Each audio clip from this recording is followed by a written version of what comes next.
one is not born, but rather becomes a woman.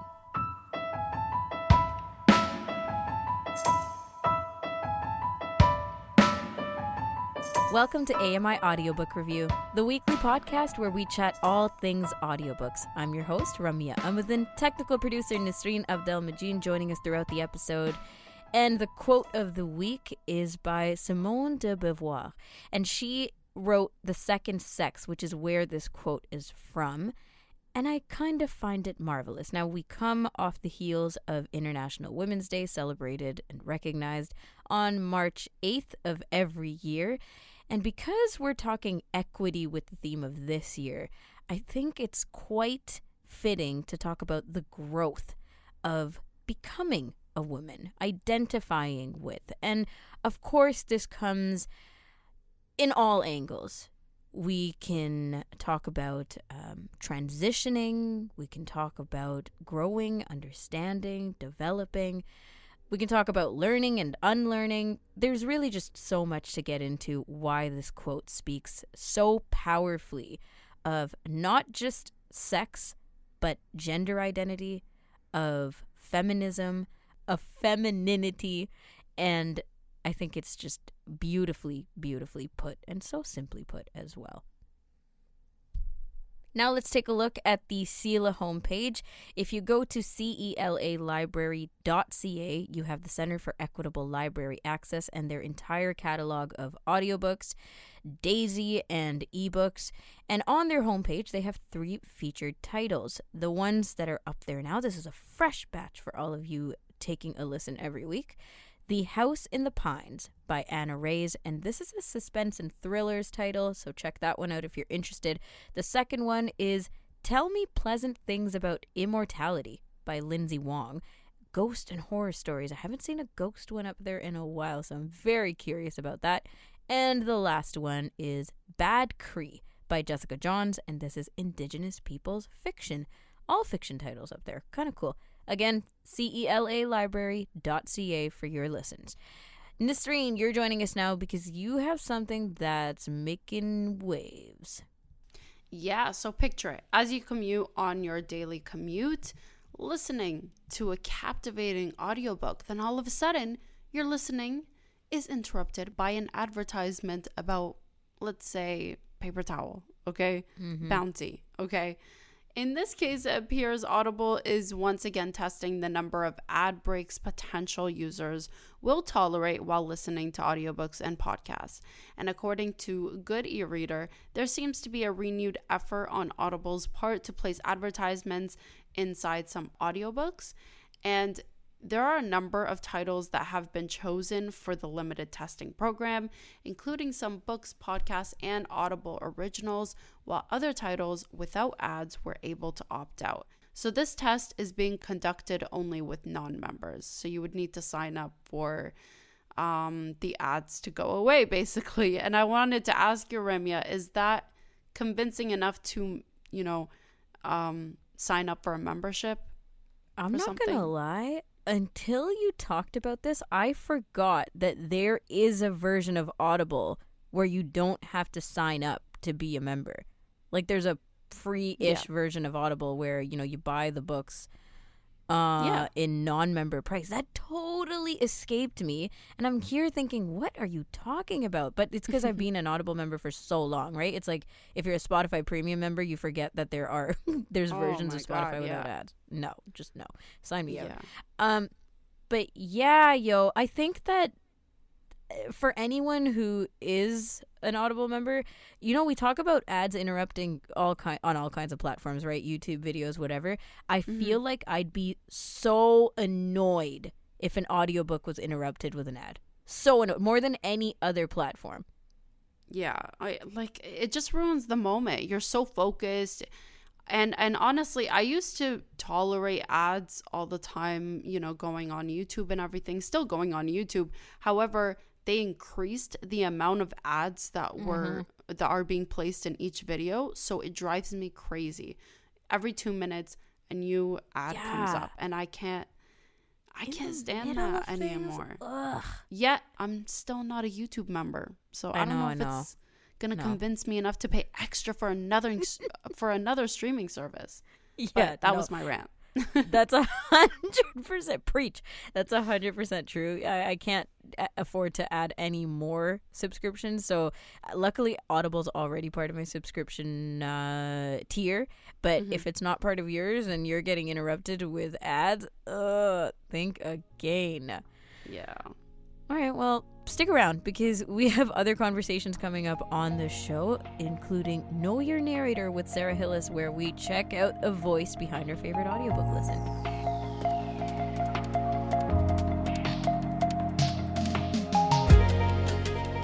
This is AMI Audiobook Review, the weekly podcast where we chat all things audiobooks. And once a month, we get to know the prolific voices behind our favorite reads and listens. We call it Know Your Narrator, and Sara Hillis comes on to give us a debrief, the background check, and all the cool things about the narrators we love. So, Sara, for March, who have we picked? We've picked Lorelei King. She's a UK-based narrator, but she's recorded in America as well. She is American. She was born in Pittsburgh, Pennsylvania, in fact. She's narrated things like the Stephanie Plum series by Janet Ivanovich, if people might know that one. I personally don't, Amer's but that's favorite series. Okay, cool. I thought so. He probably would like that. And the Charlie Davidson series by Dorinda Jones. And many other types of books, of course, as they do. She's narrated over 400, actually, apparently. And she's won several awards, of course, in her time. She was one of the first inductees to the Audible Narrators Hall of Fame, which we keep calling the Writers Hall of Fame, which is not true. Right. That's my fault. I did that. I started that. But the Narrators Hall of Fame. And she is very well respected, I would say, in her field. Yeah, I mean, she's even written a book on narration. She has, and it's really great.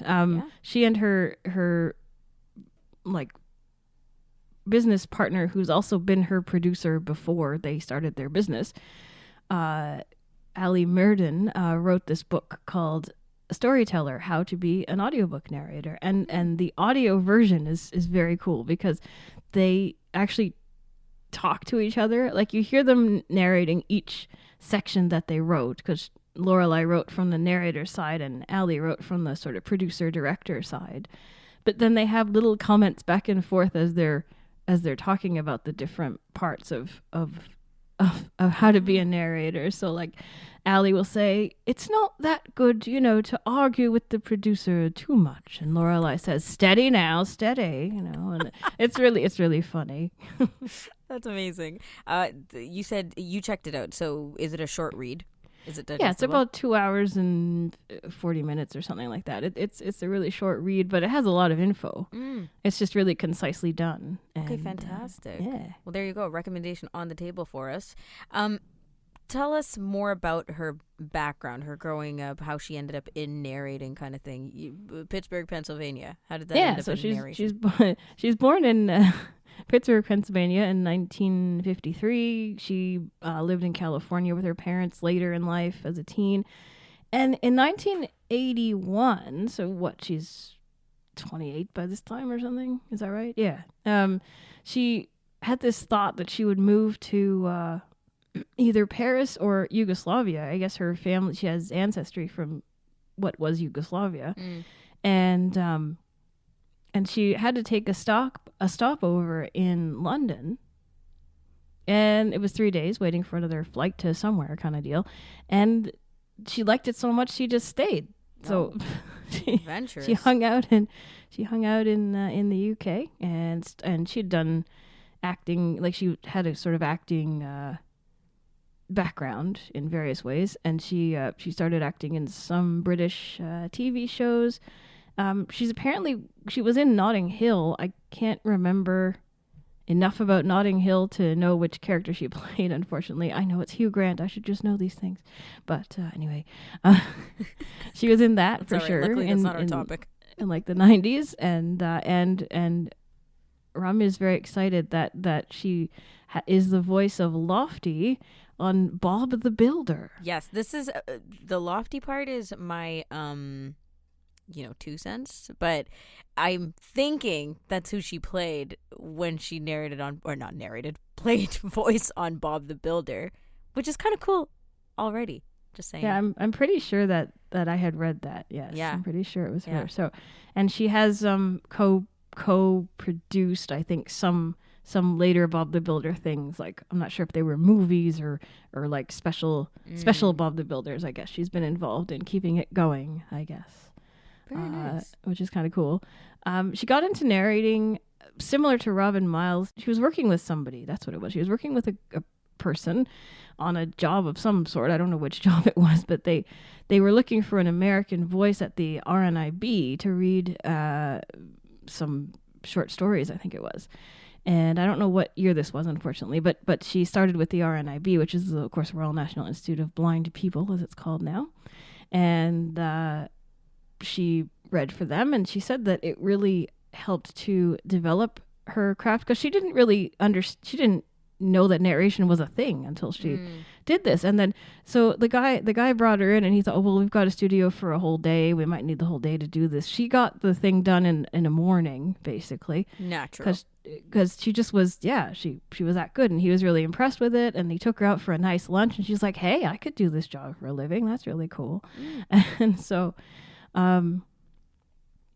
she worked with RNIB for some time. Notably, she had to do a narration of Anais Nin, who, of course, if you know of Anais Nin, she's Henry Miller's, I don't know if they were actually married, but they were together.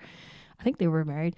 And she wrote very erotic literature. And the RNIB said, well, do you want a female engineer for this, just to make you feel better about it? And she said, sure. And the problem was that the female engineer was just in love with this book, and she just got so excited about everything. And it was just like, this wasn't the best idea, maybe. Right. The comfort didn't come through the way she expected. Yeah. Yeah, that's okay. But she did it, right? Oh yeah, she did. Okay. And she learned how to do that kind of work. And she basically says, you have to forget yourself when you're doing it. You have to forget your own attitudes if you kind of think this sex scene or horror scene or whatever is weird for you. You have to forget that, because you're doing a job, and you have to do it with sincerity, but not with don't overblow it. Don't sound like Marilyn Monroe when you're trying to, that kind of thing. That kind of over sultry. And then that's actually an interesting point, because when you listen to her read, if it's not necessarily an erotic scene, she has kind of a serious tone, or, very direct tone. So I'm curious about her reads of funny, of sultry, of that kind of thing, like character. Yeah, she's very good actually at changing her tone, as most narrators learn to be, I think. Yeah. She talks about smiling more when she reads funny things, like brighter comic things. She varies her characters between different pitches of her voice and different accents if she needs them. She's not a huge accent person. Like she won't really do a British accent, because she thinks that I'm not good at it, so I'm not gonna, I'll give you a flavor of a British accent maybe, but I won't like do a perfect imitation of some regional accent in England, for example, kind of thing. But yeah, so she's very capable of reading different sorts of books, and because she can just vary the pacing a little bit, vary the pitch, vary the amount of variation in the pitch, I suppose, too, like inflection or whatever. And yeah, it's cool because in all the narrators we've talked about, I think she's got the most to say, and given, because she helped write the book, on narrating and what that entails, and all the different nuances and character building and voice building. She's got so much to say about the voice itself. Oh, she does. She's very, very much an advocate of protecting your voice, making sure your voice is in top form. Don't go to loud parties every day of your life. Try not to drink alcohol the night before you're going to do a read, because alcohol can mess with your voice. She gives some kinds of foods that she likes to eat, like pineapple or pineapple juice, apparently. And I've heard this from other people too, that it's good for your voice. The acidity, I guess. Okay. I guess it takes away all the gunk that gets in the way sometimes. And she talks about finding a pitch that's comfortable for you to read in if you're going to do long narrative passages, because you don't want to strain your voice either. And you don't want to do like vocal fry, which is like this, right? You don't want to do like, that's not book. That would be not cool. Or up talk, too much up talk. Like, you don't want to do up talk because it's really annoying sometimes, I love those samples. Okay. And she talks about how narration is really an interpretive art. Like most of our narrators say, it's an art. You don't just sit there and read the book in front of you. You have to prepare yourself. She does a thing with characters, which is interesting, that called mapping, where she takes the characters in and she puts on page numbers. So this character's on this page, this character's on this page, and look, these two characters are on the same page or in the same chapter or something. So then you have to distinguish them very carefully, so that if there's no, Bob said, in the dialogue, who's talking, even so. So she does mapping to kind of make sure that her voices are distinct enough that the characters are distinguishable. And there's a technique she calls layering, about creating a voice. If you can't sort of figure out a voice for a character just by reading the text, which sometimes you can't, you can say, well, what's the gender? Okay, the gender is this or that, whatever it might be. And then what's the accent maybe? Is there an accent? And is there a clue in the text? Is there, what kind of, are they shy? Are they aggressive? And then you eventually kind of make a voice just by looking at all those attributes. And it's a good technical way to do it. If you don't sort of think, oh, that sounds kind of like Uncle Joe, let's use Uncle Joe's voice, or whatever, right? It's a completely different method from some of the ways. I go back to Jim Dale because I'm familiar with some of the way he said he did things, which is exactly what you're talking about, right? Aunt whoever, and therefore this person will resemble that. Like this character will resemble that person.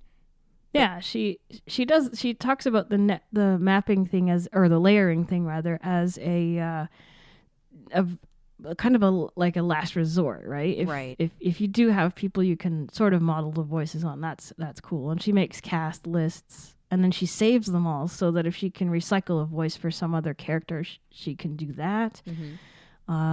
She saves cast lists. She saves her. I mean, of course, when she does series, the characters, the main people in the series, get pretty well known to her. She can slip into them as needed, kind of thing. I always wonder about that. I mean, at the end of the day, there are more characters than we give narrators credit for all the time, as a rule of thumb. And I think that if I were to hypothetically be up there as a narrator, it would be just notes on notes on notes, because I could never remember who did what. But I guess in a series it would make sense because you're so familiar now, 2, 3, potentially more books in. Yeah. Okay, but how about emotion? So you mentioned the sex scenes and those things, but how about funny reads? Well, it was really funny. She had to read the grandmother. I guess Omar will know this. The grandmother of Stephanie Plum was talking about something in the Janet Ivanovich series, and she said something about a chicken, and just shoot it in the gumpy, she says. And the word gumpy just struck her so funny that she just laughed, and she'd take after take after take, and she couldn't stop laughing. And so she had to learn a technique. She had to learn to think sad thoughts, kind of the way you stop flying in Peter Pan, right? You have to think sort of somber thoughts to get the pixie dust to stop working, right? So and then she kind of calmed herself down. But it can be a real challenge, especially if the engineer finds it funny and they give you a look because they're finding it funny, right? And then you look at what they're looking like, and you start laughing because they're making a funny face or that kind of thing. It's so much worse to narrate while other people are with you.